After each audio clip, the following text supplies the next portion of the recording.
a verte. Yo vengo a verte, nietecita, vengo a verte, nietecita de Rocío, de lejos yo vengo a verte. De lejos yo vengo a verte, vengo de tierra lejana, donde me llevo mi suerte. Vengo de tierra lejana, donde me llevo mi suerte. Llorando yo recordar las veces que entre caballo descalzo yo me he rezado, pensando que eran hermanos los mismos que me han echado. En el siglo III aparecen en la Hispania del Imperio Romano las primeras comunidades cristianas. 100 años después, la influencia social y política de los obispos era tan importante, debido al aumento creciente de sus iglesias, que sus estrechas relaciones con el poder los convertía casi en funcionarios imperiales. Con la penetración de los godos, la Iglesia por primera vez se siente temporalmente amenazada, ya que la religión oficial de ellos era otra secta cristiana, la arriana, pero pronto absorbe a la nueva minoría dominante. En el año 711 penetran los bereberes en la península. El carácter de la dominación musulmana, minoría militar, siempre necesitada de hombres para la conservación y explotación de los recursos del país dominado, favorecía la permanencia de los antiguos habitantes en sus tierras y ocupaciones.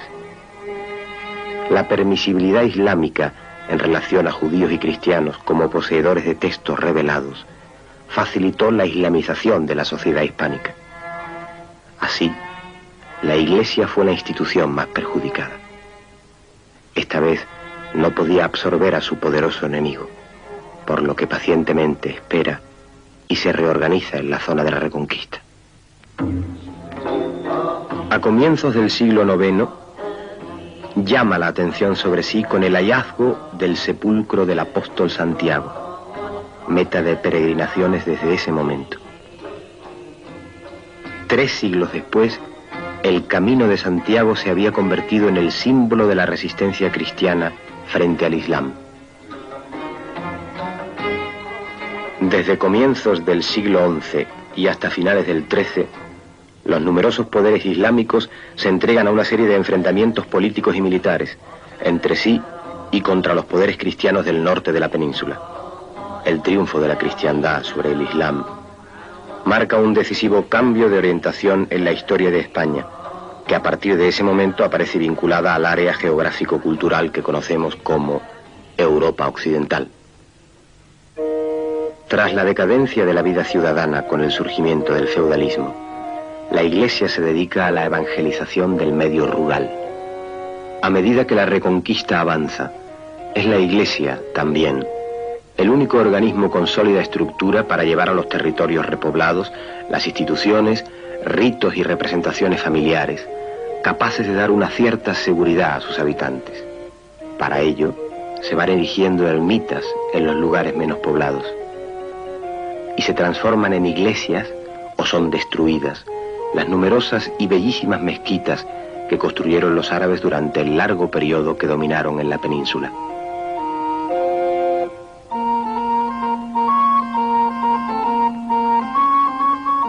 La mujer adquiere con la fragmentación de la familia extensa unos perfiles cada vez más definidos. También su escasez numérica, debido a la mayor mortalidad femenina por fiebres puerperales, posiblemente más mortíferas que las guerras, la hacen merecedora de una nueva consideración. Consideración que simbólicamente es expresada en el desarrollo del culto a la Virgen, obra de San Bernardo y los cistercienses. En aquel momento de exaltación mariana, Fernando III el Santo y su hijo Alfonso X el Sabio van poblando todas las capillas y todas las parroquias de imágenes de la Virgen. La jerarquía social del clero es casi paralela a la laica. Los arzobispos, obispos y abades de los grandes monasterios son verdaderos ricos hombres a los que se entregaba las primicias y los diezmos, tributo de un 10% bruto sobre cosechas y ganado, lo que en años poco productivos podía significar una tercera parte del total. La Iglesia hizo una defensa sistemática de sus privilegios, en especial de la exención de impuestos, valiéndose de la excomunión de reyes, nobles e incluso ciudades. Adoptó un programa de reforma espiritual, para lo cual preparó intelectualmente mejor al clero secular, perfectamente ignorante hasta entonces, y renovó o creó nuevas órdenes religiosas para acabar con la vida escandalosa de frailes y monjes. Intensificó la predicación, especialmente a cargo de franciscanos y dominicos. Seguramente serían ellos los autores del trasiego de imágenes que aparecen algún tiempo después escondidas en los bosques, y de las que más tarde se diría que habían sido ocultas por los antiguos cristianos, temerosos de que los moros las profanasen, aunque la verdad es que casi todas ellas eran tallas procedentes de una época en que la dominación árabe había ya terminado en todas partes, menos en Granada. Se trataría, pues, de una nueva táctica de la Iglesia, esta vez a largo plazo. A principios del siglo XV, cuando la religión divina que profesamos había llegado a nuestra tierra al más alto grado de gloria y esplendor, un vecino de la villa de Almonte salió al campo con ánimo de distraerse en los placeres de la casa. Cuando llegó al lugar conocido con el nombre de la Rosina, bosque inculto y lleno de malezas, los perros se internan en la espesura y demuestran con sus ladridos la sorpresa que les causa un objeto extraño y desconocido. El cazador, aproximándose, admira una imagen colocada sobre el tronco de un árbol. Era de talla y tenía sobrepuesta una túnica de lino blanca y verde y llevaba escrito a la espalda Nuestra Señora de los Remedios. Trata de sacarla de aquel sitio con intención de colocarla en la villa de Almonte, distante 3 leguas de aquel lugar. Se quedó dormido por el cansancio y la fatiga y al despertar se halló sin la sagrada imagen. Afligido y penetrado de dolor, volvió sobre sus pasos y la vio allí lo mismo que antes. Entonces, por medio de aquel singular y maravilloso prodigio, comprendió que la señora manifestaba su voluntad de que allí fuese donde se le rindiese culto y veneración. Marchó después al monte a referir todo lo ocurrido, y propagándose la noticia con la mayor rapidez, salieron el clero y el cabildo de la villa, acompañados del pueblo y se dirigieron al lugar de la aparición de la Virgen María. La vieron tan peregrina y encantadora que desde aquel mismo momento empezó a arrebatar los corazones y ser motivo de la más fervorosa devoción.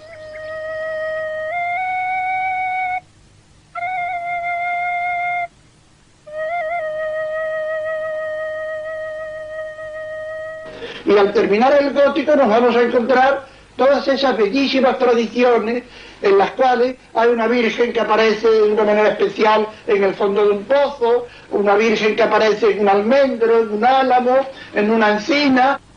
Esas vírgenes antiguas se transforman. Solían ser imágenes pequeñitas, que naturalmente se destrozan, se mutilan de una manera especial para poder vestirla. Hay vírgenes sedentes con el niño en la rodilla, que cuando había que vestirla el niño estorbaba, y entonces a golpe de azuela el niño desaparecía y se le tributaba culto o iba sencillamente a la leñera. Entonces muchas de esas vírgenes medievales se les quiere dar un tamaño para lo cual se les colocan unos palitroques, estos que llamamos aquí miriñaques o candeleros, para vestirlas encima y darle tamaño natural, el tamaño de una mujer, para que la Virgen pueda tener su túnica, pueda tener su manto. Entonces se les empieza a cargar de joyas. Aparecen con el seno materialmente cargado de joyas, con las manos cargadas de joyas, con rosarios, con dijes, con pendientes de mil formas, es decir, dándole ese sentido absolutamente teatral, ese sentido completamente espectacular, pero que llega muy al fondo de las masas populares.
Hay imágenes que están tremendamente mutiladas, una mutilación tan fuerte que si alguna persona hubiera querido hacerle daño a la Virgen por molestarle en su sentido de maternidad, probablemente no lo hubiera hecho con la tremenda garra, con la tremenda fuerza con que se hizo precisamente para honrarla, precisamente para vestirla, precisamente para que figurara como una mujer que sale a la calle ataviada con sus más ricas preseas, ataviada con traje de corte.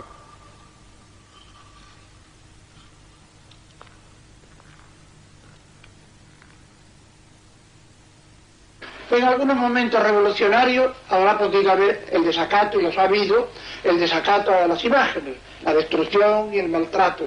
Pero todas esas mutilaciones para vestirla en absoluto representan desacato. Al contrario, veneración y veneración muy profunda. Veneración y veneración muy profunda.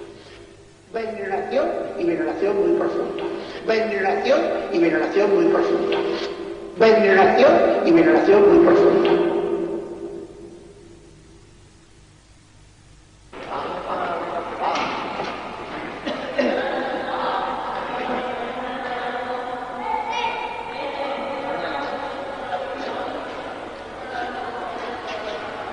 Madre mía de Rocío, dando salud.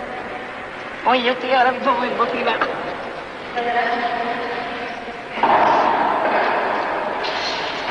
Dando salud y dando suelo. Madre mía de Rocío. Qué linda eres, qué guapa. Viva la Virgen de Rocío.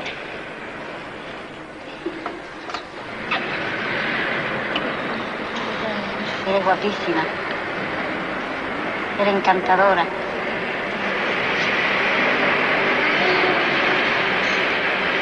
Eres la reina, la reina almonteña, madre mía. Yo estoy muy emocionada ahora mismo. La romería del Rocío es sin duda la más importante de Andalucía. La romería supone una vuelta atrás en el tiempo, una reafirmación en valores que eran vigentes en una época preindustrial. A la romería se va a caballo, se va en carreta. Es necesario para quienes participan a fondo en la romería el poder abandonar sus negocios, el poder abandonar sus ocupaciones durante aproximadamente una semana. Para ir a la romería, para participar en ella plenamente, hay que poseer caballo, hay que ser capaz de gastos que en la mayoría de las ocasiones pueden suponer muchas decenas de miles de pesetas, hay que tener algún servidor para conducir los bueyes o en todo caso el tractor para arreglar los alimentos, la comida en los momentos en que se acampa.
Supone, sobre todo el trayecto, la ida y la vuelta, una ocasión de reafirmación en valores agrarios, fundamentalmente ganaderos.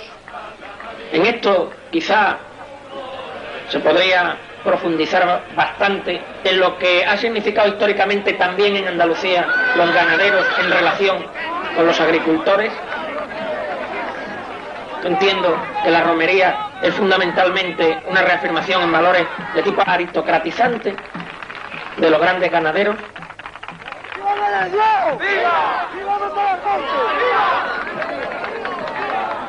Como en los tiempos feudales, el caballero en la romería destaca por su situación de privilegio, su poder económico, político o social.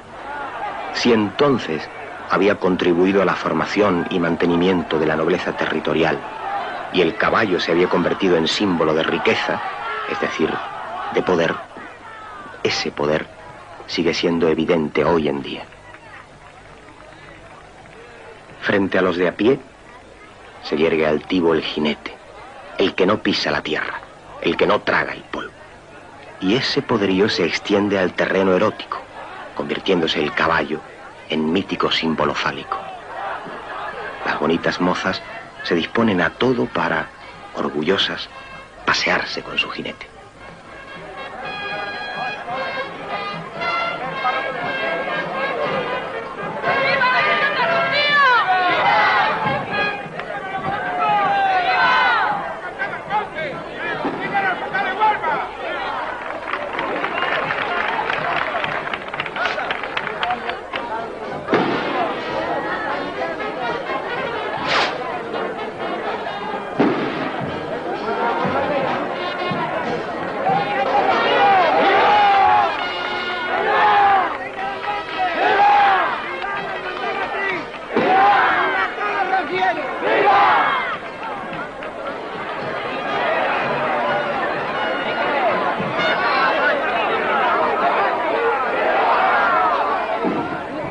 canta una nueva salsa. Qué alegría me dio cuando te vio los oyentes. Para la sevillana. Me gusta que se respeten las costumbres del rocío. Las costumbres del rocío, me gusta que se respeten las costumbres del rocío. Me gusta que se respeten las costumbres del rocío. Las costumbres del rocío se cumplan los evangelios como Dios nos lo ha pedido. Se cumplan los evangelios como Dios nos lo ha pedido.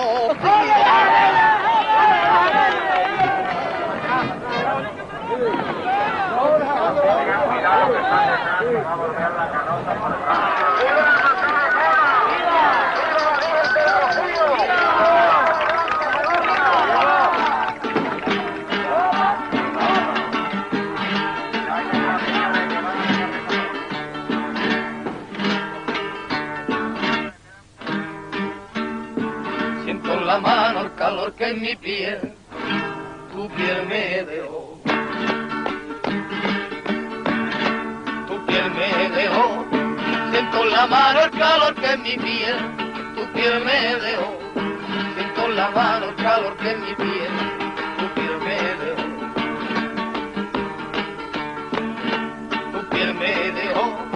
Y de los labios que un día besé, conservo el sabor. Y no consigo arrancar de raíz aquel mal amor.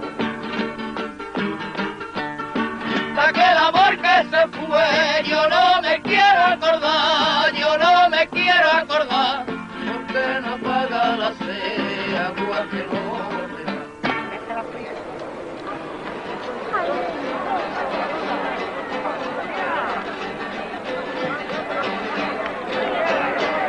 Que con mi tarde rociera los cantes por sevillana, con mi tarde rociera los cantes por sevillana, con bajito la luz de la mañana.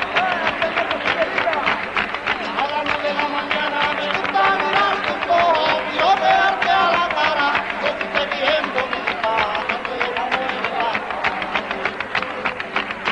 Porque yo me voy a un gato cielo, a los señores, a los demás cantar, que yo te quiero cantar como sevillana.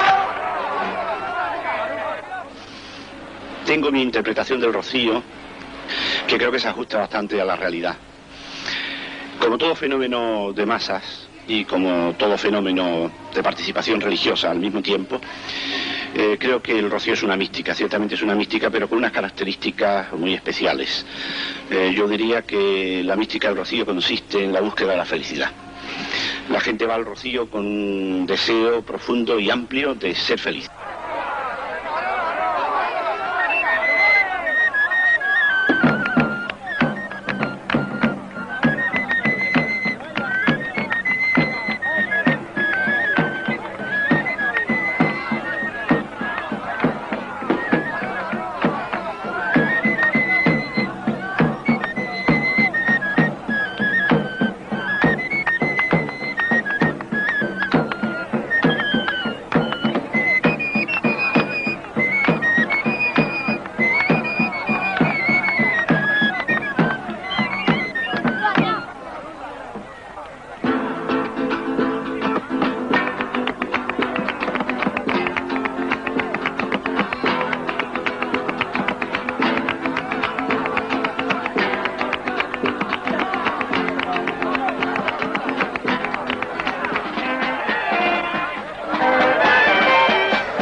nuestro amor mariano y nuestro amor rociero. El Señor es contigo y bendiga tu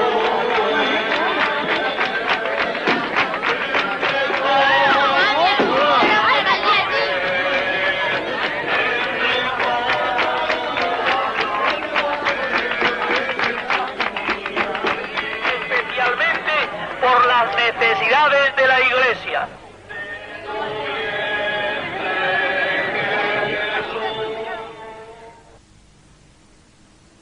En los siglos XIV y XV, el hambre, la miseria y las continuas pestes hacían estragos en una población alimentada solo de pan, cuando lo había. Y sin embargo, una desenfrenada ansia de vivir parece sacudir a los supervivientes de esas pestes, ese hambre y esas guerras. Las fiestas populares, el arte y la cultura tenían que acudir a la motivación religiosa para manifestarse, aunque fiestas y romerías tomaran con frecuencia un aspecto báquico y orgiástico. Las manifestaciones religiosas van adquiriendo un sentido profundamente espectacular. Su carácter colectivo, la iglesia como escenario o la población entera adornada para asistir a los desfiles procesionales, las propias imágenes se aproximan a la teatralidad, suplantan en cierto modo al teatro, que incluso estuvo prohibido y que tanto preocupaba a la iglesia precisamente por su arraigo popular. En el siglo XVI, toda función vital estaba presidida por el rito religioso. Eran obligatorios el bautismo, la confesión pascual y la misa dominical, cuya asistencia era rigurosamente vigilada por el párroco y sus ayudantes, que incluso llevaban un libro de matrícula en donde se anotaba a los asistentes. Los que no cumplían sus obligaciones eran denunciados al Tribunal del Santo Oficio como sospechosos de herejía.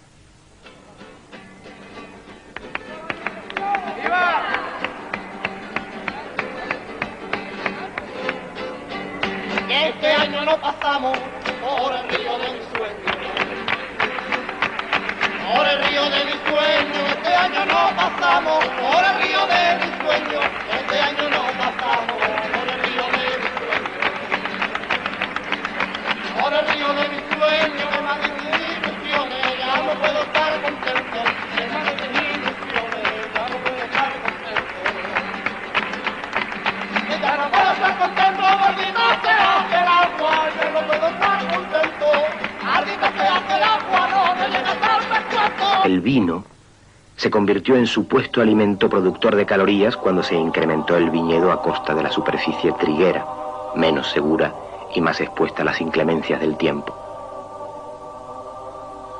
Pero seguían las malas cosechas, las pestes, las guerras, las sublevaciones y el hambre.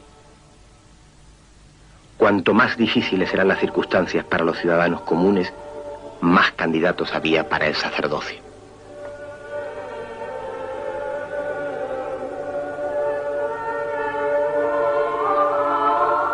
Si a finales del siglo XVII se estima que la sexta parte de las tierras y gran parte de las fincas urbanas eran propiedad del clero, la España del XVIII se industrializa. Los juristas y economistas ilustrados empiezan a analizar el origen de la propiedad eclesiástica, la base material en que se asienta la religión y las relaciones Iglesia-Estado. Con el informe de la Ley Agraria de Jovellanos, la Iglesia recibe un duro golpe doctrinal que dará pie a las tímidas desamortizaciones de finales del siglo XVIII y principios del XIX. Se abre una clara lucha entre la voluntad de renovación y el instinto de resistencia encarnado por el bajo clero y la nobleza rural, que continúan apegados a las viejas costumbres. La ermita del Rocío está en un lugar aparentemente apartado de los caminos, pero que supone un punto central alrededor del cual existen importantes pueblos andaluces en los que viven no solamente hoy, sino desde hace siglos, miles de personas, miles de trabajadores sin tierras, tradicionalmente dependientes de los grandes señores, pueblos como son Villamanrique, Pilas, La Palma, Moguer o Sanlúcar de Barrameda, pueblos, casi todos ellos, con una profunda tradición aristocrática. Hermandades en estos pueblos que he citado existen ya en el siglo XVII. Las hermandades siguen siendo, asociaciones de seglares con fines religiosos acogidas a la reglamentación de la Iglesia. Como entonces, tampoco las mujeres pueden hoy ejercer en ellas ningún cargo de responsabilidad. Sus responsables son el presidente o hermano mayor, el vicepresidente, el tesorero y el secretario, que generalmente se van turnando en sus funciones. Mi bisabuelo fue hermano mayor, mi abuelo hermano mayor, en su época, por natural, mi padre hermano mayor, yo he tenido un hermano mayor y ahora soy yo hermano mayor. Los gastos de la romería en algunas hermandades tienen que ser sufragados en su mayor parte por el hermano mayor elegido anualmente, que no duda en costearlos, dado el prestigio social que se alcanza con el cargo. El gasto de la hermandad en la romería es pequeño, porque la hermandad matriz suele dar al hermano mayor una cantidad más bien pequeña. No es porque quiera decir que es pequeña en sí, sino que es pequeña, es una cosa simbólica. O sea que no recupera ni la octava parte del gasto que tiene el hermano mayor. El rocío está enraizado totalmente en el pueblo, y el pueblo es su roca y su soporte. Entonces, el pueblo debe saber en qué se gastan los millones de su Virgen, como decía una hoja parroquial de la Iglesia del Monte. Ahí se nos informa que la venta de recuerdos en 1975 ascendió a 18 millones de pesetas, con beneficios que debieron oscilar entre los 11 y 12 millones.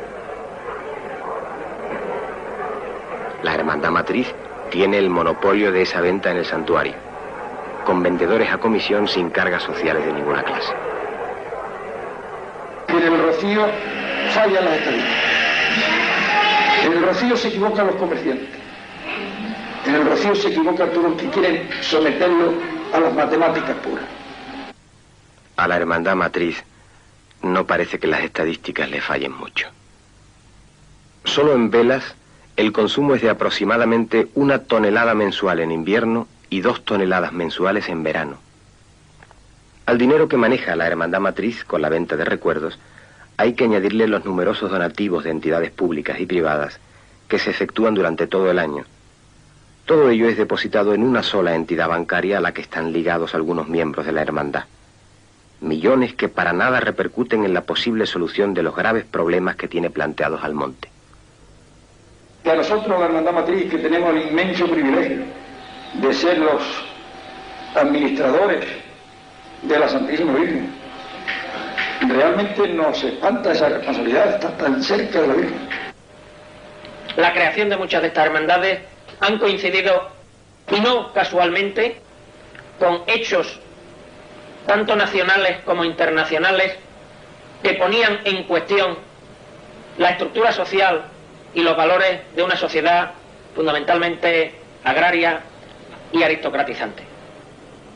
Frente a las agitaciones sociales en toda Europa, no solo se crean hermandades. La Iglesia Católica, Apostólica y Romana, asustada, crea nuevas fórmulas.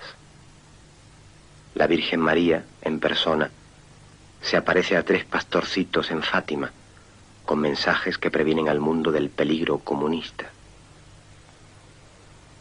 Y nuestra Virgen del Rocío es coronada canónicamente, sin duda con objeto de reavivar el casi perdido fervor popular. El 14 de abril de 1931 se proclamó la Segunda República Española, después de la derrota monárquica en las elecciones municipales. La República se encontró con una España poblada por 24 millones de habitantes, con un 50% de analfabetos, con 2 millones de campesinos sin tierra, con jornales diarios para los obreros que oscilaban entre 1 y 3 pesetas, cuando el kilo de pan costaba 1 peseta. Es en esa circunstancia que se fundan 9 hermandades del Rocío. Jerez de la Frontera es un ejemplo característico. El 27 de abril de 1932, en señal de protesta por los desacatos a la Virgen del Rocío cometidos por la República, se fundó en este jerezano lugar la Hermandad de Nuestra Señora del Rocío. Y se fundó precisamente en esta bodega, ahí en ese pilar donde está puesto la lápida. Antonio León Manjón, que era muy amante de la Virgen del Rocío, pues me empezó a hablar sobre el asunto y entonces de que convenía fundar una hermandad aquí, entonces yo le hablé a mi padre y dijimos todos vamos a ayudar.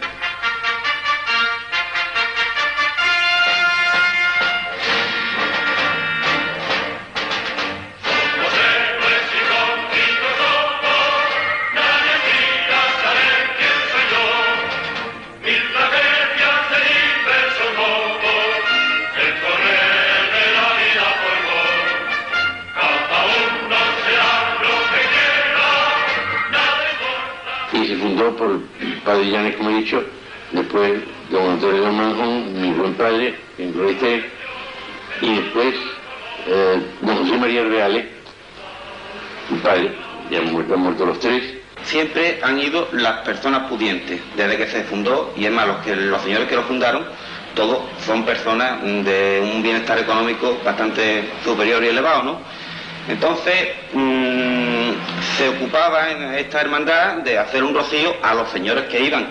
Claro, es lógico, porque como el pueblo no podía ir, pues entonces iban ellos. Entonces hacían un rocío a su forma. No es que realmente haya habido distinción de clase, sino todos conocemos los años anteriores, desde de los años 30 hasta la fecha, pues realmente ha habido una distinción de clase, pero no distinción de clase, sino que el pueblo no se ha podido permitir el lujo de ir al rocío, no porque ir al rocío cueste mucho dinero, sino porque ni teníamos coche, entonces nada más que tenía el coche el que podía.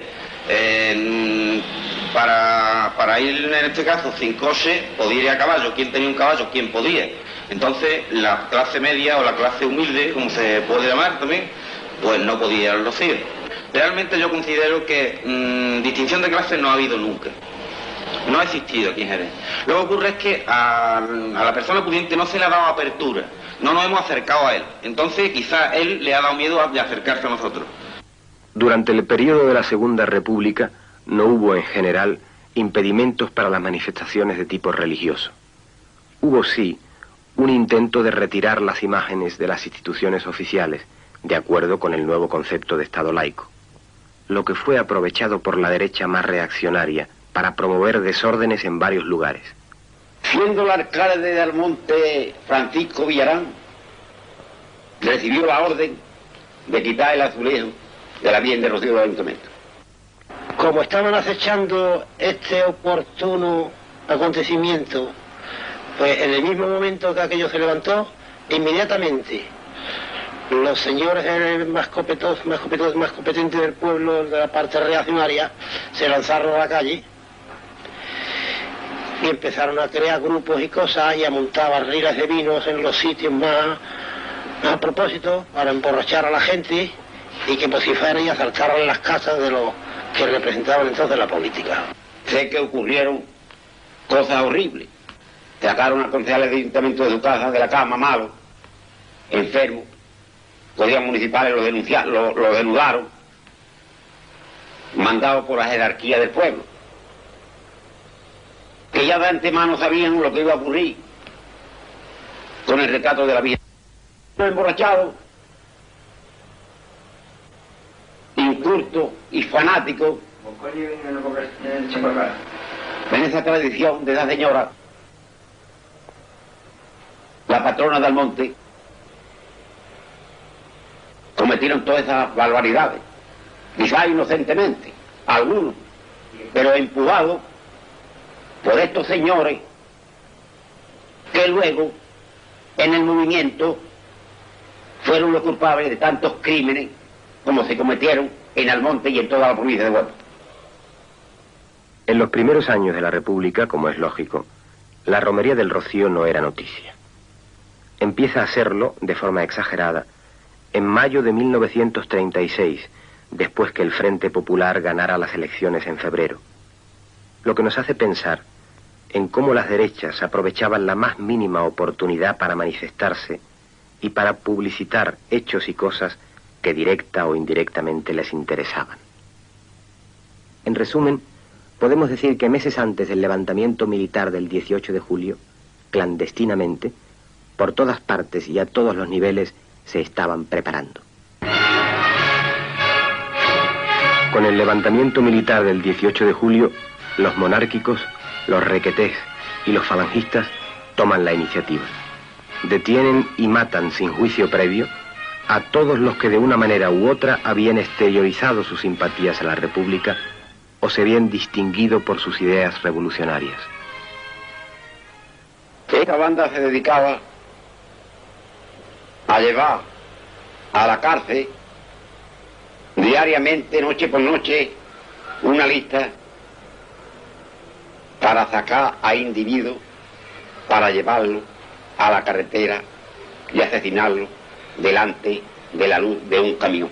En Almonte mataron a Frasquita, la charamusca, Diego Cepeda Aragón, Azuquita, Manuel Curro Larios, los mellizos, José Moreno Bocanegra, Miguel Poleá, Francisco Acosta, Antonio Guitar, el sobrino, Capitán Pedro Guitar, Juan Díaz y Díaz, el sevillano, Manolo, el de Ricardo, Martín Audén Peláez, Guzmán, el sastre, el Coquito, José y Juan, los repatriados, Bartolo Domínguez, el de la Mojea, José Medina Pamué, Manuel Azú, Juan, el de Isidro, Juan, el Almeja, Francisco Mariria, Fabián Pelayo Villarán, Manuel Pache, José Triguera, el niño de la isla, José Periánes, Curro Acevedo, padre, el minero, Antonio Reina,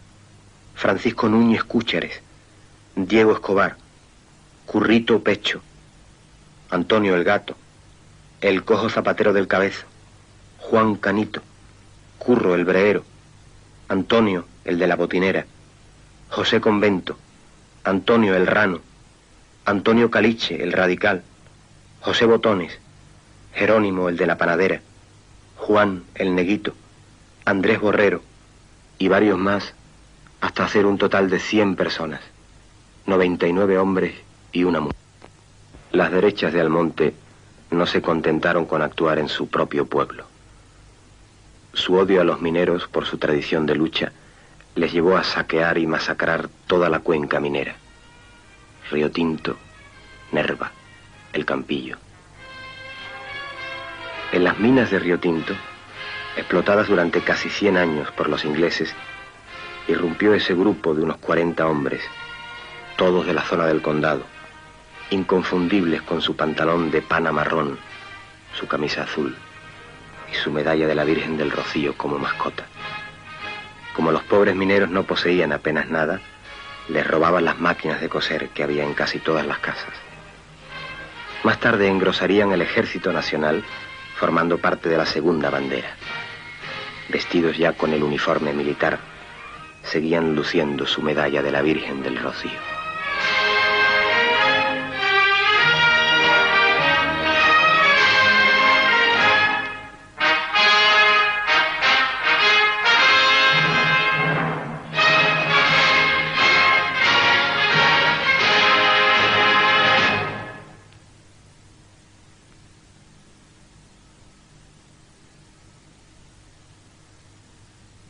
En un punto donde se unen Huelva, Sevilla y Cádiz, en un núcleo aislado de población surgido en torno a una ermita, se celebra todos los años, en primavera, la Romería del Rocío. Allí se dan cita durante 3 días la Hermandad Matriz y las 50 y tantas hermandades filiales de los pueblos de la Baja Andalucía, esperando el momento crucial, esperando el frenético acto de posesión, privilegio indiscutible de los almonteños que en el amanecer del lunes se apoderan de su patrona, la Blanca Paloma, la reina de esas marismas, la Virgen del Rocío.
establecido frente a los representantes de los poderes públicos y oficiales, tanto religiosos como civiles,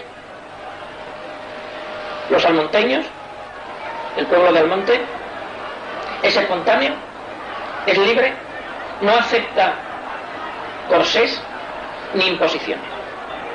Lo que ocurre es que ese es un momento que dura solamente varias horas al cabo del año, y durante los 364 días restantes del año los poderosos vuelven a ser los de siempre, y funciona entonces un mecanismo de autoconformidad por parte de quienes han sido poderosos en ese momento, el momento central del año para Almonte, y el resto del año son trabajadores sin tierras y normalmente sin trabajo.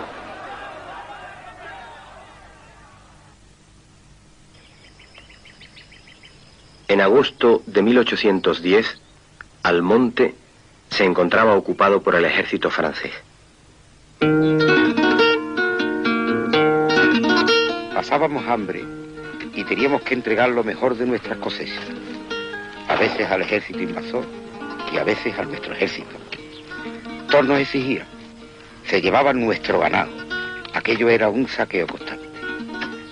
Estábamos en la más espantosa miseria y desesperación cuando en agosto los franceses nos obligaron a la formación de una milicia cívica en la que tenían que alistarse todos los hombres, desde los 15 a los 70 años. Aquello fue suficiente para que estallasen los ánimos. 36 de nosotros, desesperados, decidimos liquidar a los soldados franceses que había en la población y nos arrojamos sobre ellos. Luego fuimos a casa de Cepeda, que era donde se hospedaba el comandante. Cuando abrió la puerta, le pegamos un tiro que lo dejó muerto en el acto. Cuando se supo lo ocurrido, las autoridades y los curas, muertos de miedo, pienso que debieron negociar con los franceses nuestra entrega para salvar sus vidas y su riqueza. Nuestra entrega y el pago de un tributo, no sé. Lo que sí sé es que pasado unos días, los franceses nos acorralaron y nos trataron peor que a las bestias. Acabaron con todos nosotros, nos mataron, nos descuartizaron y nuestras muertes después se cubrieron de silencio, de un silencio pesado y cómplice. Las autoridades civiles y eclesiásticas entraron en pánico. Había un decreto de Murat que ordenaba el exterminio del lugar en donde se derramara sangre francesa. Se solucionó el asunto con el pago de un tributo y posiblemente la entrega de los 36 hombres, ya que las crónicas de la época no vuelven a hablar de ellos. Pero les interesó más hablar de milagro, de intervención de la Blanca Paloma para salvar Almonte. Y así nació el Rocío Chico, o sea, la promesa de visita anual de la Hermandad Matriz al Santuario de la Virgen del Rocío, en acción de gracias que perpetuase a las futuras generaciones la memoria de tan insigne y señalado beneficio.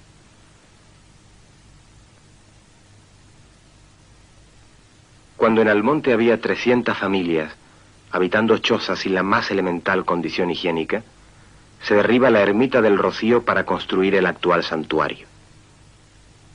Don Pedro Cantero Cuadrado, consejero del reino hasta la muerte de Franco, era un obispo de su época. Según parece, estaba ligado a una empresa constructora que debió proporcionarle unos suculentos lucros a nivel personal durante los 10 años de su estancia en Huelva. Después de diversas presiones, se había construido con su intervención la carretera Almonte-El Rocío, que daría origen a la urbanización turística de Torre de la Higuera y marcaría una nueva era en la historia de la romería. En Huelva se construye en el Conquero, el mejor lugar de la ciudad, el Palacio Obispal, actualmente deshabitado, el Colegio de Retiro de la Cinta, residencia para ejercicios espirituales, las iglesias del Rocío y San Sebastián, y finalmente el seminario, hoy también vacío. Todo esto cuando disminuía la asistencia a la misa, la recepción de los últimos sacramentos, las vocaciones sacerdotales. cuando empezaba a tambalearse el espíritu de la cruzada, del imperio hacia Dios, de la reserva espiritual de Occidente, y se iba alejando el tiempo del nacional catolicismo, en que ser católico se identificaba con ser español. En estas circunstancias, Franco en el Rocío confirma el apoyo oficial que se presta a la Iglesia. Y si es necesario, también se puede recurrir a un milagro, aunque sea pequeñito y a nivel local. Yo tenía 11 años y me apareció en la parte derecha de la pierna un bulto, una cosa muy pequeña, como muy pequeñita. Entonces mi madre me llevó al médico de cabecera de aquí del monte y me dijo que lo llevara a un especialista. Y ya me llevó a don Emilio Serrano en Sevilla y me dijo que era sarcoma. Entonces yo le pedía mucho a la Virgen porque mi madre tenía pensión y yo le decía que a veces que me pusiera bien, que yo sabía que era una cosa muy grande. Y entonces aparecía una señora por una puerta. Había una puerta que tenía en la habitación, y apareció una señora vestida de blanco con un niño en brazos y me dijo, dice, tú no te preocupes, Carmenita, que yo te curaré. Yo te voy a sacar una pelota de goma que tú tienes en la pierna. Porque, o sea, cuando yo vi a la señora aparecer, yo la confundí y digo, ay, ¿tú quién eres? Y ya cuando se sentó en la cama, pues claro, la reconocí de momento. Le dije, digo, ay, tú eres la Virgen del Rocío, ¿verdad?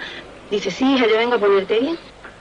Y entonces yo ya mi madre se enteró que un niño en Valladolid le habían puesto una sarcomina, una cosa que dice que era bien, bueno, me la trajeron porque eso era muy caro de traer, pero el pueblo de Almonte y todo aprobó, dio muchos donativos y entonces lo trajeron, pero cuando ya estuvo aquí la dosis yo dije que no me la ponía. Además yo tenía una fe loca, el sacerdote iba todos los días y yo me quedé sola, y entonces no. Entonces fue cuando yo la vi, o sea, como persona, también el sacerdote me preguntó, porque dice, claro, los milagros reales tienen que ser no como imagen. Y entonces no, porque yo hasta la confundí, o sea, con una vecina, al pronto al entrar por la puerta la confundí con el niño que traía.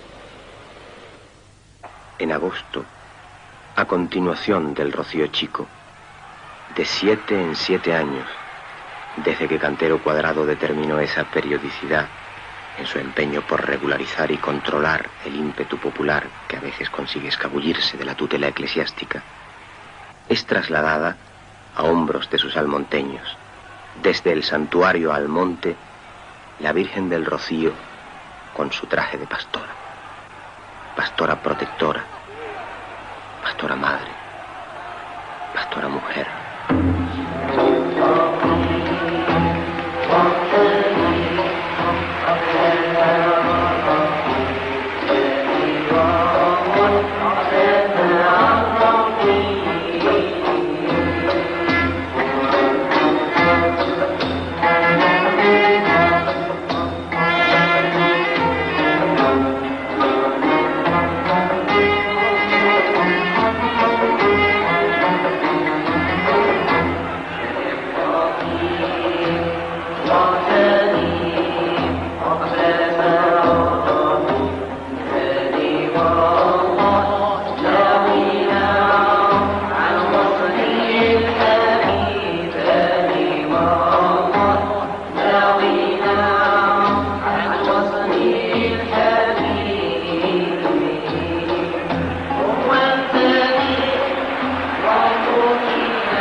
15 kilómetros.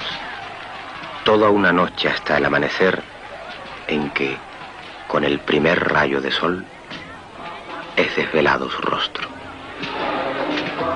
Todo un rito que rememora aquellos traslados de siglos anteriores, con los pobres de solemnidad como portadores pagados, que se llevaban a cabo por orden de las autoridades para implorar el favor divino como solución a las sequías, pestes, hambre y muertes que periódicamente asolaban la región.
Hoy que tantas cosas se desmoronan, hoy que tantas cosas aún dentro de la Santa Iglesia Católica, de la cual nos profesamos hijos fidelísimos, existen tensiones y existen pareceres, el papel de la madre no se puede menguar.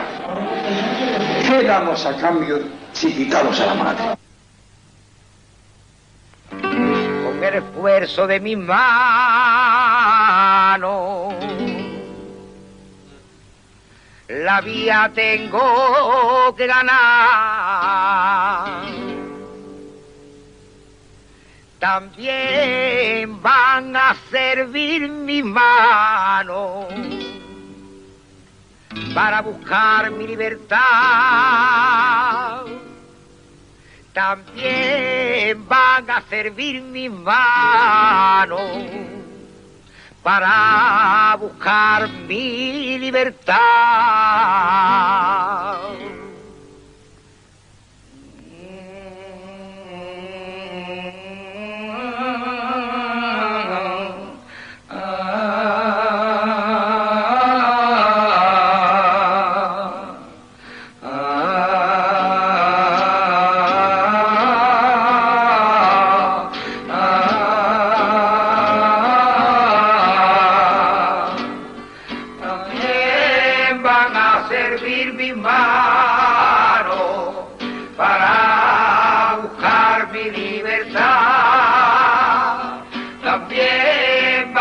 Servir mis manos para buscar mi libertad.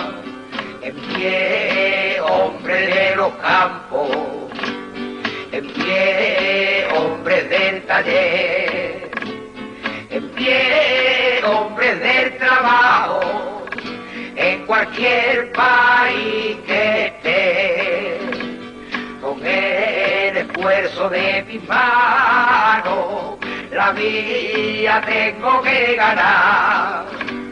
Con el esfuerzo de mis manos, la vida tengo que ganar.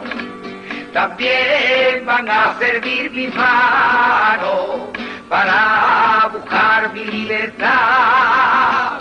También van a servir mis manos para buscar mi libertad.